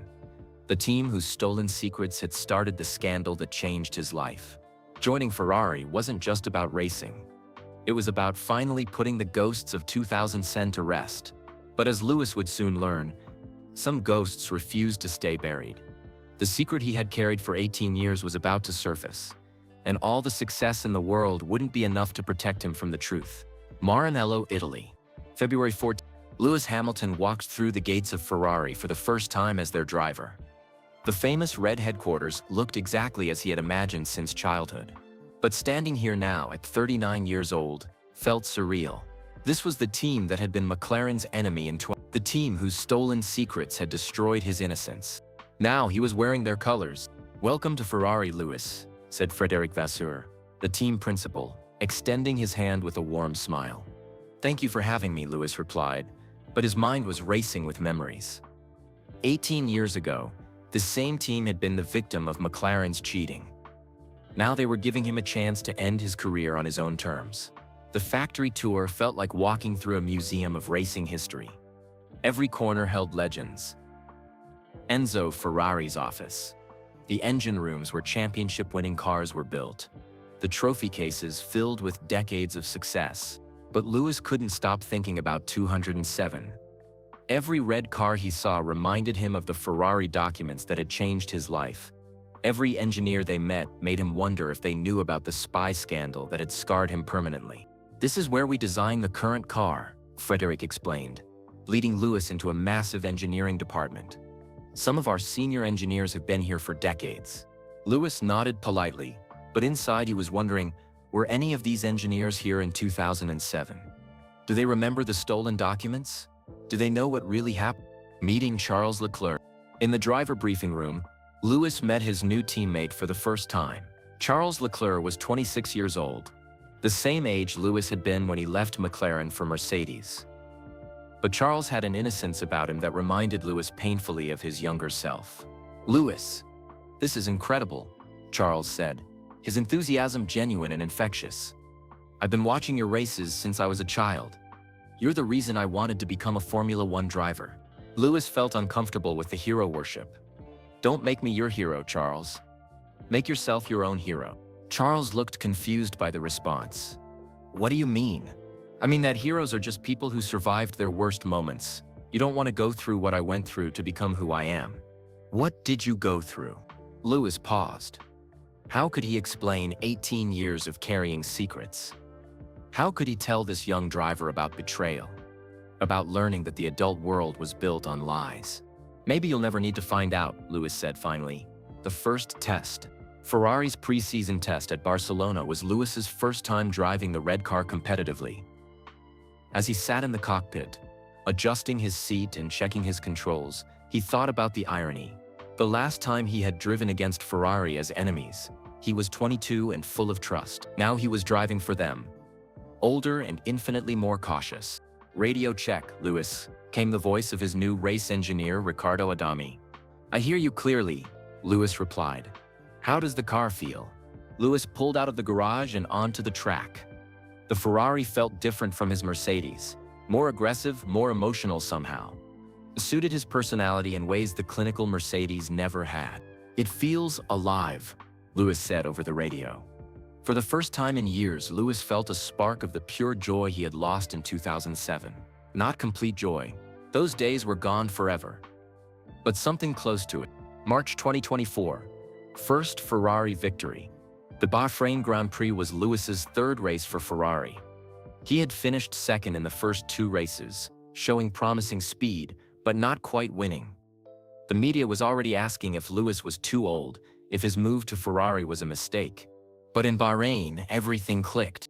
Lewis started 4th on the grid, but drove a perfect race. He passed cars with surgical precision, managed his tires brilliantly, and crossed the finish line with tears in his eyes. Standing on the podium, wearing Ferrari red, holding the winner's trophy, Lewis felt something he hadn't experienced since 2007. Genuine, uncomplicated happiness. For a few moments, the suspicious, hardened man disappeared, and the joyful boy returned.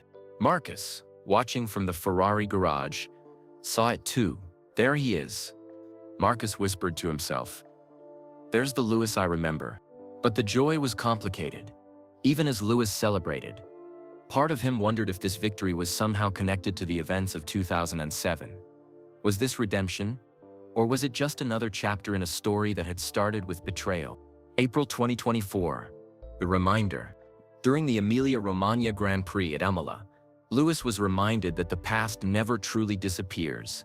In the driver's briefing, he sat across from Fernando Alonso, now driving for Aston Martin. It was the first time they had been in the same room in months. Fernando was 42 now, nearing the end of his career. But he still carried himself with the same confidence that had once intimidated Lewis. Their eyes met briefly across the room. Fernando nodded slightly, a gesture that might have been acknowledgement or apology. Lewis nodded back but said nothing. After the briefing, Fernando approached him in the hallway. Lewis, can we talk for a moment? Lewis felt his defenses rise immediately. What about? About getting older. About carrying the weight of the past. They walked to a quiet corner of the paddock, away from cameras and reporters. I've been thinking about 207 a lot lately, Fernando said. About the mistakes I made. The people I hurt. Lewis studied Fernando's face, looking for signs of manipulation or hidden motives. But all he saw was genuine regret. That was a long time ago, Lewis replied carefully. Was it? Because I still see it in your eyes, Lewis. The way you look at people now, always suspicious, always waiting for betrayal. I did that to you? No, Lewis said firmly. That whole situation did that to me. You were just part of it. Maybe. But I was the part that should have protected you instead of destroying you. Lewis felt something shift inside him. Not forgiveness exactly, but a kind of understanding. They had both been young men caught in forces bigger than themselves. We were both victims. Fernando. In different ways. Fernando nodded. I hope someday you can trust people again the way you used to. I hope so too, Lewis replied, though he doubted it would ever happen. The Ferrari season continued with mixed results. Lewis won 3 more races, showing he still had the speed to compete at the highest level. But the team's car wasn't consistently fast enough to fight for the championship. More importantly for Lewis, he was slowly beginning to feel at home at Ferrari. The Italian passion for racing reminded him why he had fallen in love with the sport as a child. The emotion, the commitment, the pure desire to go fast. It was infectious. But the ghosts of 2007 still haunted him. During team meetings, when engineers discussed car development and technical improvements, Lewis found himself wondering if he could trust the information. Were they telling him everything? Were their secrets being kept from him again? Charles Leclerc began to notice Lewis's suspicious nature. Why do you always ask so many questions about the engineering decisions? Charles asked after a particularly detailed technical briefing. Because I've learned that drivers who don't ask questions sometimes discover unpleasant surprises later. Lewis replied. What kind of surprises? Lewis looked at his young teammate. So talented, so eager, so trusting. Just like Lewis had been the kind that change who you are forever. October 2024. A moment of truth. During the United States Grand Prix weekend in Austin, Lewis was approached by a young journalist named Emma Rodriguez from ESPN. She was working on a retrospective piece about the 2007 spy scandal for the upcoming documentary. Mr. Hamilton, I was hoping to ask you a few questions about your rookie season. Lewis felt his familiar defenses rise. That was 17 years ago. I've talked about it plenty of times. Yes, but there are some details that have never been fully explored. About meetings that supposedly took place, but were never officially documented. Lewis's blood went cold. What meetings? Well, there are rumors about private conversations between you, Ron Dennis, and McLaren's legal team. Conversations about what you knew and when you knew it. There were no such meetings, Lewis said quickly. Too quickly. Emma studied his face carefully. Are you sure? Because I've been told by sources that there were meetings that never appeared in any official FIA documentation. Lewis excused himself and walked away, but his heart was pounding. How could she know about the secret meeting? Who was talking? That night, Lewis called Marcus from his hotel room.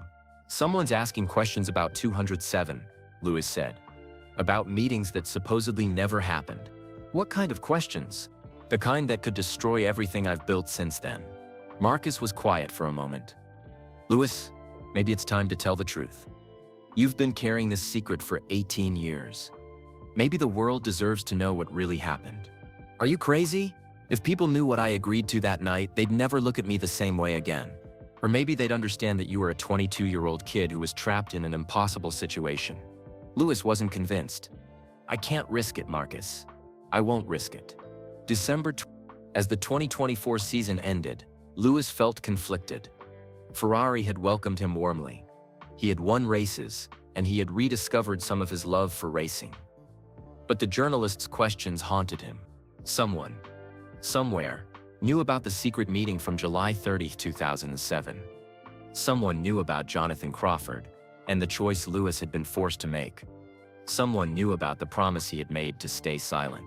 January, the 2025 season was approaching, and Lewis was preparing for what might be his final year in Formula One. At 40, he was one of the oldest drivers on the grid, but he still felt he had something to prove. More than that, he wanted to end his career on his own terms. He wanted to leave Formula One as someone who had overcome betrayal and adversity to become the greatest driver in history. But first, he had to survive the secret that had shaped his entire career. At February, during Ferrari's preseason preparations, Lewis received a call that made his stomach drop. It was from his lawyer. "Lewis, we need to talk. There's been some developments regarding the 2007 McLaren investigation." "What kind of developments?" "Someone has come forward with documents. Internal McLaren documents from that period. Documents that mention meetings and conversations that were never disclosed to the FIA." Lewis felt the world spinning around him. "Who came forward?" "We don't know yet." "But Lewis, these documents specifically mention you in a meeting with Jonathan Crawford on July 5th. Lewis closed his eyes. The secret he had carried for 18 years, the choice that had defined his entire career, was about to be exposed. March. As Lewis prepared for the first races of what might be his final season, he knew that time was running out. Someone had the documents that proved he had known more about the spy scandal than he had ever admitted. The boy who had been forced to make an impossible choice in 2007 was now a man who would have to face the consequences of that choice. But Lewis Hamilton hadn't survived 18 years of carrying this secret just to give up now. If the truth was coming out, he would control how it came out, or so he thought. He had no idea that in just a few weeks, a routine interview with Sky Sports would force him to front the one question he had spent 18 years avoiding. And when that moment came, all the success, all the championships, all the carefully constructed defenses would crumble in an instant. The truth has a way of demanding to be heard, no matter how long you try to silence it. McLaren Technology Center. Woking, July 30, 2007. Lewis Hamilton sat in his car in the McLaren parking lot, staring at the building that had been his second home for 6 months. It was nearly midnight, but he couldn't bring himself to go inside. The phone call had come an hour ago. Ron Dennis needed to see him urgently. Tonight. Alone. "Whatever they want to tell you," Marcus had said, "remember that you're innocent in all this. You didn't know about any Ferrari documents." But Lewis was beginning to understand that innocence might not be enough to save him. The McLaren Technology Center looked different at night. Darker, more threatening. During the day, it was a place of dreams and speed. At night, it felt like a place where careers could die. Lewis finally got out of his car and walked to the main entrance. His hands were shaking as he badged in through security. The building was almost empty, just a few night shift engineers working on data analysis.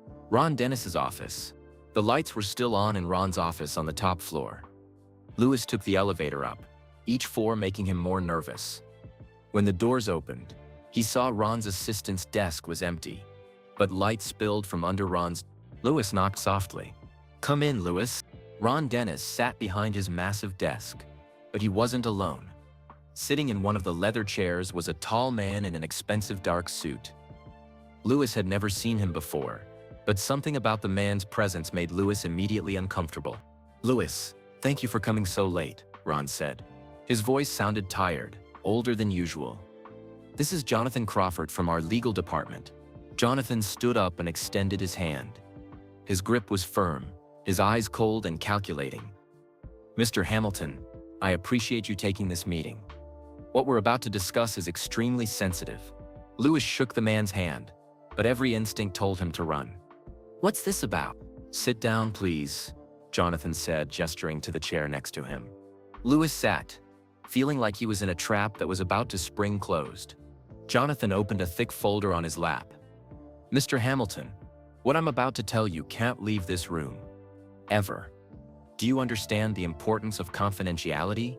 I guess, Lewis replied, though his mouth was dry. Not I guess, Mr. Hamilton. This requires absolute certainty. Can you keep what we discussed tonight completely confidential? Lewis looked at Ron Dennis, hoping for some reassurance. But Ron was staring out the window, unable to meet Lewis's eyes. Yes, Lewis said quietly. I can keep it confidential. Jonathan smiled, but it was the coldest smile Lewis had ever seen. Good.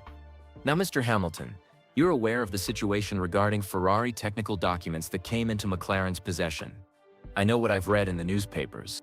What you've read in the newspapers is only part of the story. The reality is much more complicated.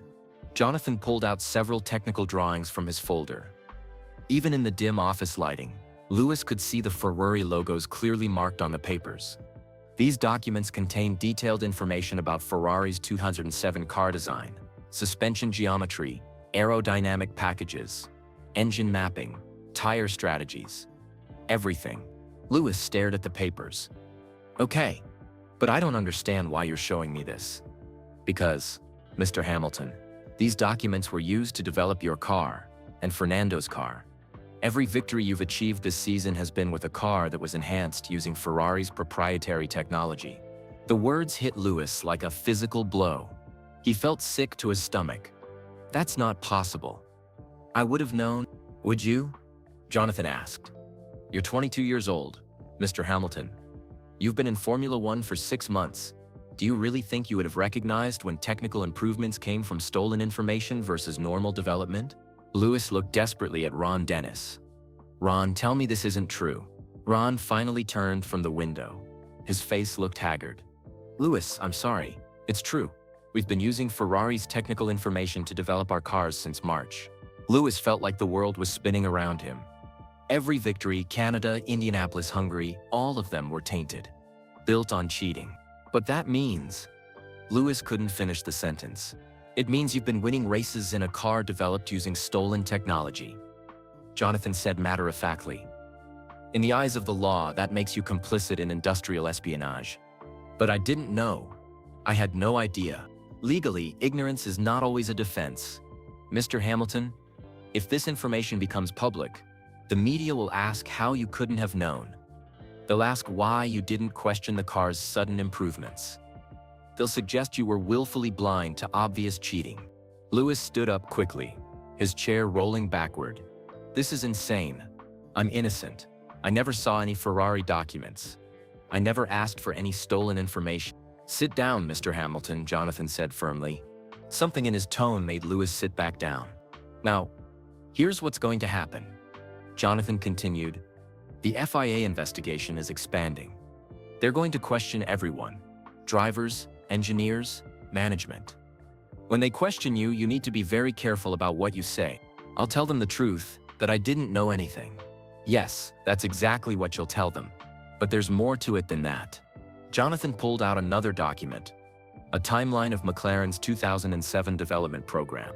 You need to understand that if McLaren is found guilty of systematic cheating, the entire team could be banned from Formula One. Every employee could lose their job. The sport itself could be damaged permanently. Lewis felt the weight of responsibility crushing down on him. What are you asking me to do? We're asking you to be very careful about what you remember and what you don't remember. We're asking you to focus on your driving and leave the technical explanations to the engineers. Ron Dennis finally spoke up. Lewis, you have a choice to make tonight. You can either help protect this team and everyone who works here, or you can be brutally honest about everything and watch hundreds of people lose their jobs. But I don't know anything to be brutally honest about. Jonathan leaned forward, Don't you? Haven't you noticed that your car has been particularly competitive this year? Haven't you wondered why certain upgrades worked so well? Haven't you asked any questions about the technical development? Lewis thought back through the season. There had been moments when he'd been impressed by how quickly the engineers had solved problems. Times when car updates had worked better than expected. But he had attributed it to McLaren's excellence, not to cheating. I trusted the team, Lewis said weakly. And that trust is what we need you to maintain publicly, Jonathan said. When the FIA asks you questions, you need to be the innocent young driver who focused on racing and left the technical details to the experts. But that's basically the truth. Is it?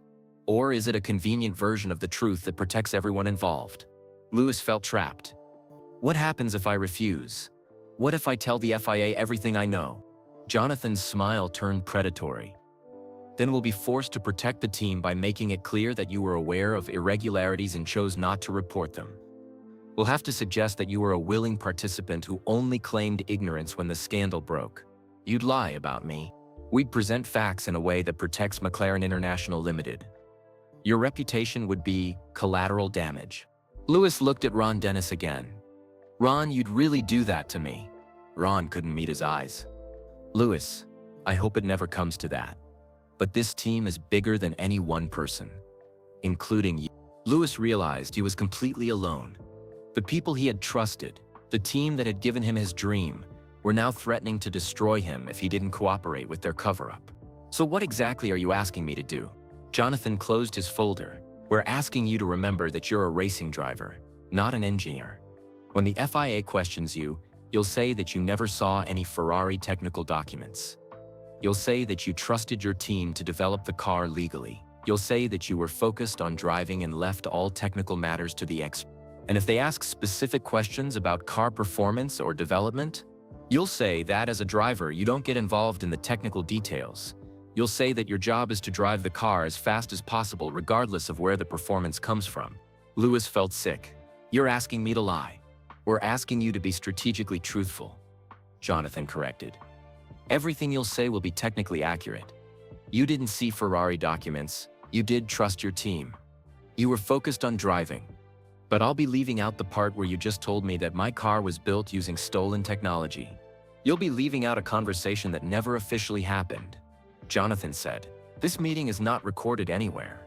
There are no documents proving we discussed this. As far as anyone knows, you learned about the Ferrari documents the same way everyone else did, through media reports. Lewis understood now.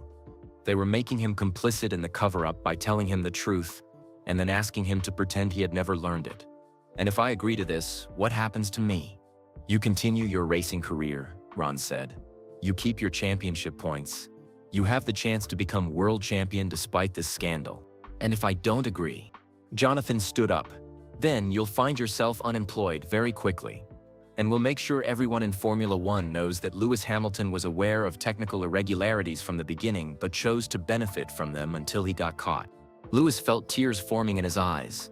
At 22, he was being forced to choose between his integrity and his career, between complete honesty and survival. I need time to think about this. You have until tomorrow morning, Jonathan said. The FIA hearing is in 2 weeks. We need to know that we can count on your cooperation. Lewis stood up slowly. His legs felt weak. Can I ask you something? What? Do you think I'm a good driver?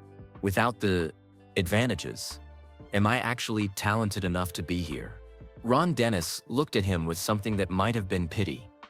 Lewis, you're one of the most naturally gifted drivers I've ever seen. But in Formula One, natural talent isn't always enough. Sometimes you need every advantage you can get, even if it means cheating, even if it means surviving. Lewis walked to the door, then turned back one more time. If I do this, if I keep your secret, will I ever be able to look at myself in the mirror again? Jonathan answered without hesitation. That depends on whether you want to look at yourself in the mirror as a Formula One driver, or as someone who used to be a Formula One driver. Lewis left the office and walked through the empty McLaren building, carrying the weight of an impossible choice. Outside, his car sat alone in the parking lot under the harsh security lights. As he drove home through the quiet English countryside, Lewis Hamilton realized that the innocent boy who had walked into McLaren 6 months ago was gone forever. In his place was someone who would have to live with secrets for the rest of his career.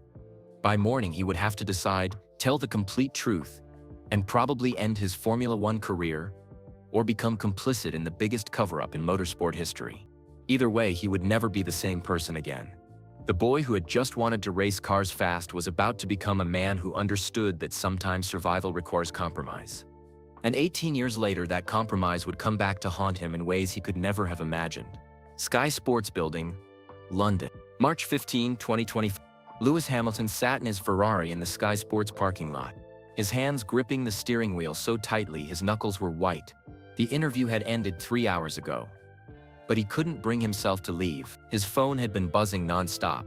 Calls from his publicist, his manager, Ferrari team principal Frédéric Vasseur, even Charles Leclerc asking if he was okay. He wasn't okay. He hadn't been okay since July. The secret meeting with Jonathan Crawford and Ron Dennis had haunted every day of his 18-year career. Every victory celebration had been shadowed by the knowledge that his first wins came from a car developed with stolen technology. Every championship trophy carried the weight of his silence about what he had really known.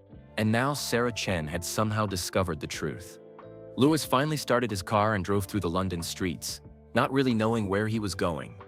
His mind kept returning to that night in 2007, when he had been forced to choose between complete honesty and survival. He had chosen survival. And it had cost him everything that mattered. Lewis's London apartment. When Lewis arrived home, Marcus was already there, waiting in the living room. Lewis had given him a key years ago, back when he still trusted people enough to let them close. "How bad is it?" Lewis asked, slumping into his favorite chair. Marcus held up his phone. The interview clip has been viewed 12 million times in 3 hours. Lewis Hamilton's secret is trending worldwide. Every major news outlet is picking up the story. Lewis closed his eyes. What are they saying? They're asking questions. Big questions. About what really happened in 2007. About what you knew and when you knew it. About whether there was a cover-up. And what are you saying? Marcus looked at his best friend, the man he had watched transform from an innocent boy into one of the most successful but psychologically scarred athletes in history. "I'm saying it's time to tell the truth. All of it." Lewis opened his eyes. "Are you insane? If I tell people what really happened that night, my entire legacy crumbles. Every championship, every record, every achievement gets an asterisk next to it. Maybe. Or maybe people understand that you were a 22-year-old kid who was trapped in an impossible situation." Lewis stood up and walked to his window overlooking the Thames. "You don't understand, Marcus. I wasn't just a victim. I became part of the conspiracy. I chose to stay silent about what I knew, because they threatened to destroy you if you didn't. But I still chose it. I could have told the truth and accepted the consequences. Instead, I protected myself and let the lie continue." Marcus joined Lewis at the window. "What lie? You never saw the Ferrari documents before that meeting. You never asked for stolen information. You were driving the car they gave you as fast as you could. But after that meeting, I knew the car was built using stolen technology, and I kept driving it. I kept winning with it. I kept accepting trophies for victories that were achieved through cheating. What were you supposed to do? Quit Formula One?" Lewis turned to face Marcus. Maybe. Maybe that would have been the honest thing to do. And then what? You give up your dream, McLaren still keeps the stolen information. And nothing changes except your career is over. Lewis had thought about this question for 18 years. "At least I would have been able to live with myself." "You think you can't live with yourself now?" Lewis looked around his apartment, filled with trophies, photographs, and mementos from the most successful career in Formula One history. 7 world championships. Over 100 race wins. More pole positions than anyone in history. Every single one of these achievements is tainted by what I knew and didn't say. Every time someone calls me the greatest driver of all time, I think about those Ferrari documents, and how my first wins came from a cheating car. Marcus sat down on the couch. "Lewis, can I tell you something I've never told you before?" "What?" "I've been carrying guilt about 200 and..." Lewis looked surprised. "Why?" "Because I knew you were changing after that season. I saw you becoming harder, more suspicious, less trusting. I knew something had happened to you beyond just losing the championship and the public scandal. But I never pushed you to tell me what it was. I couldn't tell you. I couldn't tell anyone. And I know that now. But I always wondered if I had been a better friend. If I had insisted you talk to me, maybe you wouldn't have carried this alone for 18 years. Lewis sat down across from Marcus. It wouldn't have mattered. The secret was too dangerous.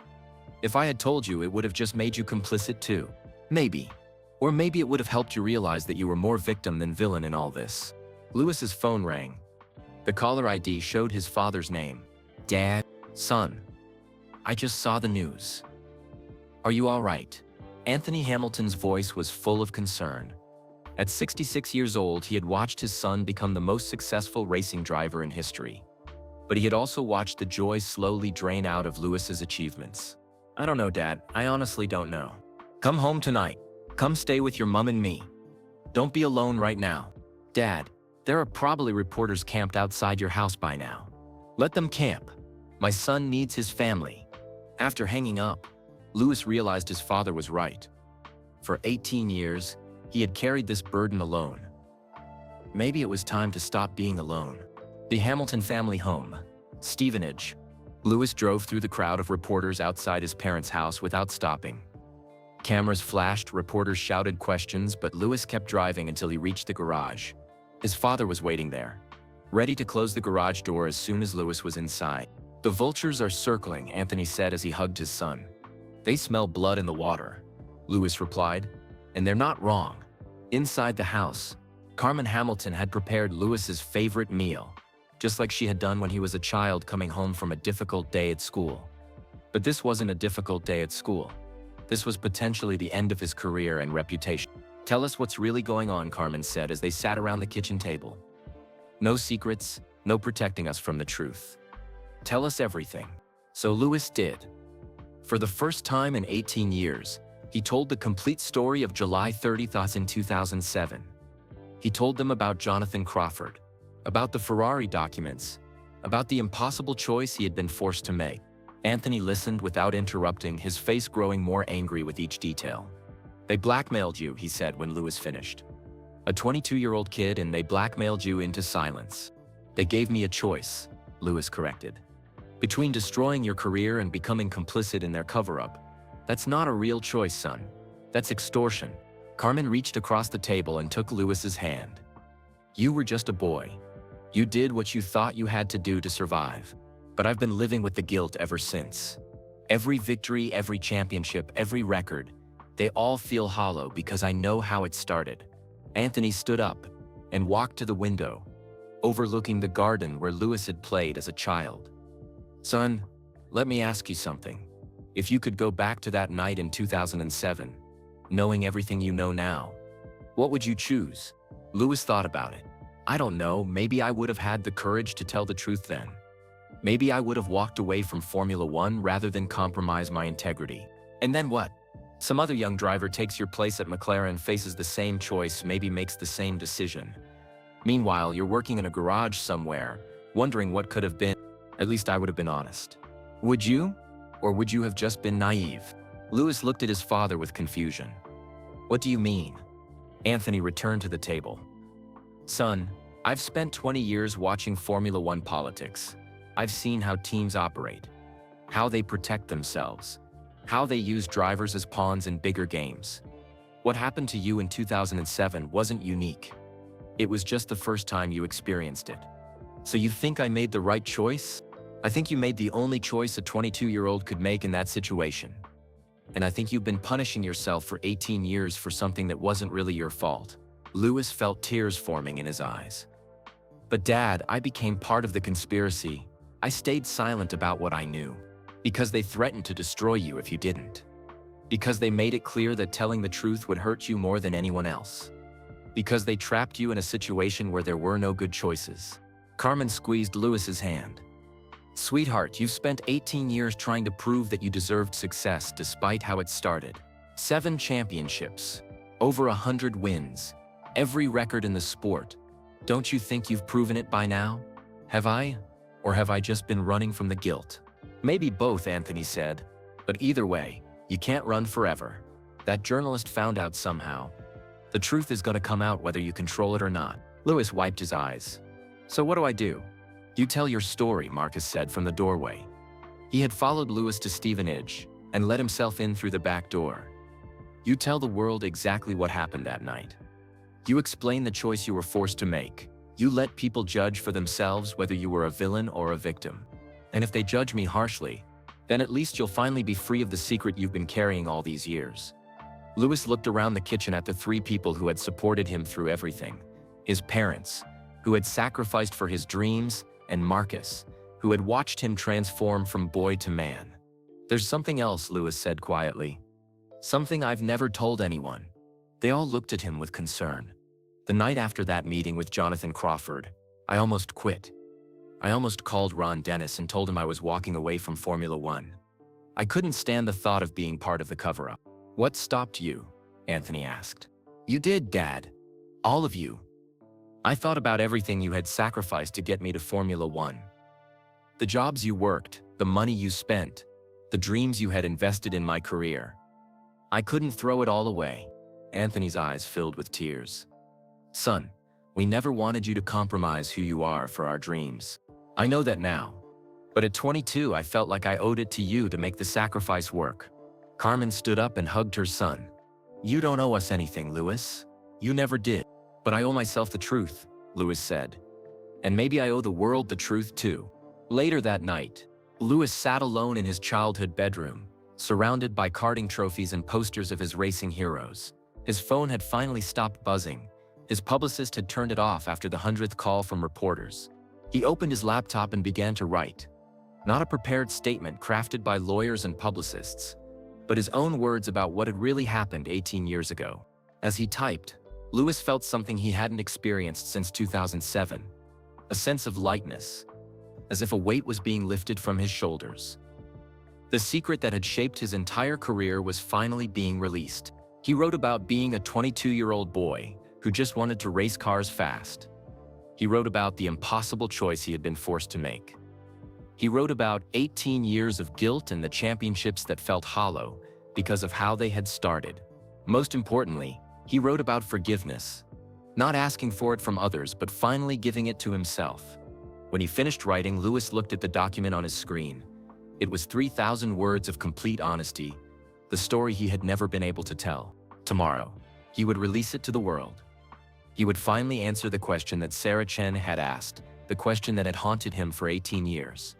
And for the first time since July 30, 2007, Lewis Hamilton would be completely free. The boy who had been forced to choose between truth and survival was finally ready to choose truth, even if it cost him everything he had built since then. Lewis Hamilton's journey from an innocent 22-year-old rookie to a 7-time world champion carrying the weight of an impossible secret shows us how one moment can shape an entire lifetime. Sometimes the choices we're forced to make in our darkest hours define not just our careers, but who we become as people. Where are you listening from today? Drop a comment below and let us know your thoughts on Lewis's story. Did he make the right choice back in 2007? Could you have done differently in his situation? If you enjoyed this emotional journey through one of Formula One's most closely guarded secrets, please like this video and subscribe to our channel for more fascinating stories from the world of motorsport and beyond. We bring you the untold tales, the hidden truths, and the human stories behind the headlines. And don't forget to share this video with your friends and family. Stories like these remind us that even our heroes face impossible choices, and sharing them helps spread both kindness and awareness about the complex realities of life at the highest levels of sport. Thank you for listening, and we'll see you in the next story.